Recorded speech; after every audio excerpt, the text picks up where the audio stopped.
Être une femme, une maman, une entrepreneure n'est pas de tout repos.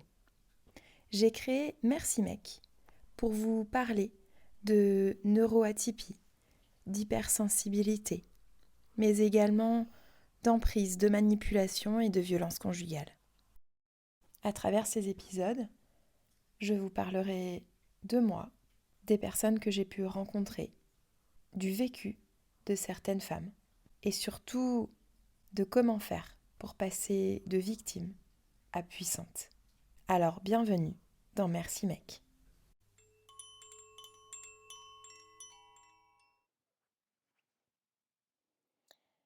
Hello, je fais ce nouvel épisode de podcast aujourd'hui sur le sujet de mon livre. De pourquoi écrire un livre, pourquoi j'ai ressenti ce besoin, pourquoi j'ai écrit si vite. Voilà, cet épisode-là, parce que j'avais envie de vous parler de ça aujourd'hui, en mode cocooning pour celles et ceux qui regarderont la vidéo en sweatshirt Imagine Dragons, tranquillou chez moi. Pourquoi un livre? Alors déjà d'une, clairement, l'écriture fait partie de ma vie depuis que je suis toute petite. J'ai toujours adoré acheter des carnets, des crayons. J'adore dessiner. Je fais depuis peu des cours d'aquarelle et de dessin. J'ai fait un bac L à l'époque, donc philo, lettres. J'adorais ça. D'ailleurs, j'adore toujours ça. J'adore écrire. J'adore lire. Je lis quasiment un bouquin par semaine. Alors un peu moins en ce moment parce que j'ai un petit peu moins de temps. Mais dès que je peux, voilà, j'ai toujours un livre dans la main. Alors pourquoi un livre? Eh ben, d'abord pour moi.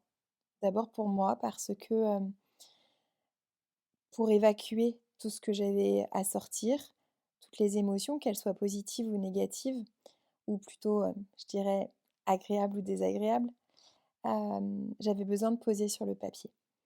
J'avais vraiment besoin de ça, en plus d'évidemment tout ce que je faisais à côté, les séances de psy, passer du temps avec mes amis, les séances de kiné, ostéo, mes séances d'aquarelle pour évacuer, mes séances de méditation, de relaxation, les séances de relaxation sonore que j'ai pu faire, pour moi évidemment.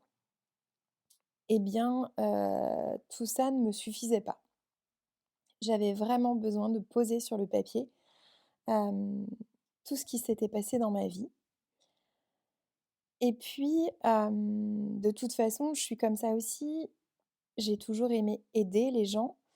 D'ailleurs, pendant longtemps, j'ai fait passer les autres avant moi et du coup, c'était important pour moi de pouvoir aider à travers ce livre. Donc au départ, je voulais faire un roman, pour expliquer un peu ce qui s'était passé, le parcours que j'avais eu par rapport à ces violences conjugales, ce que j'avais vécu et puis, un jour, il y a un peu plus d'un an de ça, j'ai fait, un post sur LinkedIn et puis, ce post ne parlait absolument pas de ce que j'étais en train de vivre. Ce post parlait de l'orthographe et justement des troubles 10 et notamment de la dyslexie, dysorthographie, puisque c'est un sujet que je connais parfaitement, ayant 2 enfants, avec des troubles 10 et puis, je me suis spécialisée en sophrologie, autour des troubles neurodéveloppementaux. Donc forcément, je connaissais, le sujet et j'ai posté, simplement, un jour, un sujet par rapport à ça. Et en fait, il a eu énormément de vues, j'ai eu énormément de commentaires. Je crois qu'il y avait plus de 6 000 personnes qui avaient vu le post et j'ai été contactée par une personne, une coach qui aide les gens à écrire et qui m'a dit: «Beh, j'ai vu votre post, est-ce que vous avez songé à écrire des choses?» Puis je lui dis: «Bah, oui, oui, j'ai toujours aimé écrire, mais bon, voilà, c'est resté là». Et puis je vis cette, rupture, je quitte, le domicile conjugal, Et en fait, ça trotte dans ma tête, ça trotte dans ma tête. J'en discute avec cette coach que je rappelle et puis, je lui dis: «Bah, voilà, je crois que vraiment j'ai envie d'écrire quelque chose effectivement». Et puis elle me demande du coup le sujet, puis je lui dis: «Beh, voilà, les violences conjugales, mon parcours, ce que j'ai vécu». Puis elle me dit: «Ah bah, je comprends mieux pourquoi je suis venue à vous et pourquoi, vous m'avez interpellée». Elle me dit: «Bah, j'ai vécu ça aussi, donc je connais parfaitement le sujet». Et puis je lui dis: «Bah, voilà, je voudrais écrire un roman» et puis, donc on part, j'accepte le coaching et puis, 1re ou deuxième séance, je ne me souviens plus, elle me dit: «Est-ce que tu es sûre que tu veux écrire un roman?» Je lui dis: «Bah, en fait, j'en sais rien. Je veux pouvoir aider les gens, je veux pouvoir, les guider. Je veux pouvoir aider ces femmes qui ont vécu des choses horribles comme moi et qu'elles ne se retrouvent pas dans la galère» parce qu'en fait, moi, ça a été un parcours du combattant et pour trouver les infos, alors oui, on a les numéros d'urgence. Oui, j'ai fait appel, à Citadel. Oui, j'ai appelé le 3919. Oui, tout ça j'avais. J'ai été à la police, j'ai été à la gendarmerie, tout ça j'ai fait. Mais par contre, au quotidien, savoir comment faire, comment me débrouiller, sur qui compter, quelles aides j'avais le droit, ça c'était hyper compliqué et j'y arrivais pas et je trouvais pas les infos et c'est là que ça m'a fait tilt et elle aussi parce que quand je lui ai dit: «Je veux guider», elle m'a dit: «Mais voilà, c'est un guide qu'il faut que tu fasses, un guide pour les femmes victimes de violences» et je lui dis: «Mais OK, c'est parti, on y va» et moi qui adore lire et ben j'ai acheté, acheté, acheté, acheté des bouquins mais je sais pas combien de livres j'ai lus en 6 mois sur cette thématique-là. Hem, j'ai lu évidemment, tous ceux qui concernaient les auteurs, spécialisés dans ce domaine et puis, j'ai travaillé aussi sur les bouquins sur la confiance en soi, hem, sur plus précisément le contrôle coercitif, sur particulièrement les violences sexuelles, sur, les livres, du juge Durand, qui a écrit, par rapport aux enfants aussi et aux violences intrafamiliales et les répercussions que ça a sur les enfants et tout ce qu'on dit, sur les mères aliénantes, et moi je l'ai reçu aussi ces commentaires, enfin je les ai reçus ces commentaires de: «Oh là là, on laisse pas assez de place, aux pères, c'est un conflit, conjugal, laissez les enfants, faire votre propre opinion» et je me suis dit: «Non, il faut absolument que j'aille me référencer, que je sache ce qu'il y a derrière, comment ça fonctionne tout ça, comment fonctionne la justice, comment fonctionne la justice en France et comment elle fonctionne dans les autres pays» et chose incroyable, par exemple, petite anecdote sur le contrôle coercitif, c'est que en France, selon la loi ou la justice, il n'existe même pas ce contrôle coercitif. Vous allez en Irlande, c'est 14 ans d'emprisonnement. Donc voilà, voilà pourquoi j'avais envie d'écrire ça. Donc tout d'abord pour moi, parce que évidemment que j'avais besoin de sortir tout ce que j'avais sur le cœur. Hem, je voulais pas prouver ma légitimité ou prouver à qui que ce soit que j'avais été victime ou quoi que ce soit. C'était simplement pour déposer sur le papier tout ce que j'avais vécu, tout ce que ma famille avait vécu, tout ce que mes enfants avaient vécu. Même si, dans ce livre, je n'épilogue pas sur mes enfants parce que, j'ai voulu aussi les protéger. Donc je parle plutôt des enfants, dans la globalité de ce qui se passe dans les familles. Mais voilà pourquoi c'était important pour moi. Et puis important pour moi, bah, pour aider vraiment, toutes ces femmes, quoi. Toutes ces femmes qui, comme moi, ont pu vivre des violences. J'explique ce que sont les violences conjugales parce que, on entend souvent: «Ah oui, les femmes battues». Mais déjà d'une, la violence physique, c'est pas que frapper sa femme, c'est pas que ça. Moi, j'ai jamais eu de bleu sur la figure, hein. Par contre, j'ai vécu toutes les violences. Violence physique, violence psychologique, violence économique. Tout ça, j'ai vécu. Hem, donc j'explique. J'explique parce que c'est hyper important que les femmes comprennent. Celles qui ont été victimes et celles qui ne le sont pas, pour pouvoir aider aussi. Parce qu'on ne pourra jamais, avoir le déclic à la place de quelqu'un d'autre, mais on pourra être là, on pourra accompagner. Quand on comprend le phénomène d'emprise, le phénomène de contrôle coercitif, qu'on sait ce que sont les violences et bah, forcément on peut aider un peu plus. Donc ça, c'était mais fondamental pour moi. Donc ça, c'est la première partie du guide, d'expliquer vraiment, qu'est-ce que sont les violences, comment fonctionnent ces manipulateurs, ces personnes toxiques, qu'on peut dire aussi pervers narcissiques.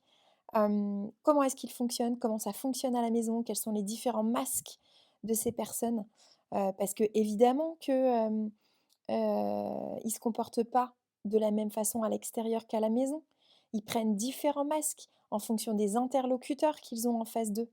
Donc ça, c'est hyper important de le connaître aussi, comment ils fonctionnent. Et puis, ensuite, bah, voilà, c'est du factuel, vous avez envie de partir, vous avez compris qu'il y a quelque chose qui ne va pas, comment vous faites? Parce qu'il ne faut pas prendre ces clics et ces claques du jour au lendemain. Alors, sauf si évidemment, danger imminent, danger de mort, vous prenez, vos valises, vos enfants, vous partez et puis, vous appelez, la police, la gendarmerie, le 3919. Ils vous aideront, vraiment sur le moment. Par contre, si vous avez compris les choses et que vous avez pris la décision de partir, ben voilà, ce guide, il est fait aussi pour ça. Ce guide, il est fait pour vous dire, ben là, c'est le moment de partir, voilà ce que vous pouvez mettre en place. Et une fois que vous avez décidé de partir, comment faire? Comment faire avant de partir? Comment faire pendant que vous partez? Comment faire une fois que vous êtes parti? Quelles aides vous pouvez avoir? Quels outils vous pouvez mettre en place? Des choses toutes simples, mais des choses vraiment basiques de, comment on fait avec un conjoint, comment est-ce qu'on fait avec la maison, comment est-ce qu'on fait chez le notaire, vraiment du factuel. Et puis, en troisième partie, je vous explique aussi, une fois qu'on est parti, qu'est-ce qu'on fait? Comment est-ce qu'on peut reprendre soin de soi? Comment est-ce qu'on peut retrouver de la sécurité? Comment est-ce qu'on peut retrouver de la féminité? Comment est-ce qu'on peut arrêter d'avoir peur? Comment est-ce qu'on peut gérer ce stress post-traumatique? Parce que les flashs, les cauchemars, je peux vous assurer que c'est immonde, c'est ignoble, c'est insupportable en fait de se réveiller la nuit, en pleurs, en voyant quelqu'un vous étrangler, en voyant quelqu'un vous faire du mal encore et encore et encore. Et pour le coup, bah, ça prend du temps et ça, c'est pareil. Je vous explique le phénomène pour le comprendre, pour ensuite, bah, l'appréhender. Vous expliquer qui peut vous aider parce que évidemment qu'on ne s'en sort pas toute seule. Vous ne pourrez jamais partir avec, des violences conjugales et vous éloigner et guérir de ces violences conjugales toute seule. C'est impossible. Et moi qui suis quelqu'un de très indépendante, de très autonome, qui suis à mon compte, donc je fais tout toute seule depuis des années, eh bien je peux vous assurer que, on a besoin d'aide et il faut apprendre à demander de l'aide et que c'est pas honteux de demander de l'aide. Je vous explique aussi dans ce livre, qu'en fait, c'est hyper important de l'entendre, mais on ne perd pas sa valeur. Vous êtes quelqu'un de bien malgré tout ce que vous avez subi. Et ce n'est pas parce que vous avez subi tout ça que vous êtes quelqu'un de moins bien, que vous êtes nul, que vous êtes mauvaise. Ça, c'est ce qu'il a toujours voulu vous faire croire. Ce n'est pas le cas. Vous êtes une femme exceptionnelle. Votre valeur, elle n'a pas changé. Vous savez, je repense toujours, alors elle a été remise, entre guillemets «au goût du jour» récemment par Christophe André, un monsieur que vraiment j'admire et qui reprend cette théorie avec, le billet là de 20 € et en expliquant que si on chiffonne un billet de 20 €, si, on le déchire, si, on le piétine, si, on met de l'eau dessus, qu'on le noie, et bien, ça restera toujours un billet de 20 € et du coup, sa valeur, elle ne change pas. Alors oui, vous allez avoir des cicatrices. Oui, vous allez mettre énormément de temps à vous réparer. J'ai vécu 18 ans de violence conjugale, je sais ce que c'est et je me guéris encore aujourd'hui. Hem et de toute façon, je pense que peut-être j'aurai même pas assez de ma vie, mais en tout cas, je veux couper les choses parce que je veux pas que le schéma se reproduise.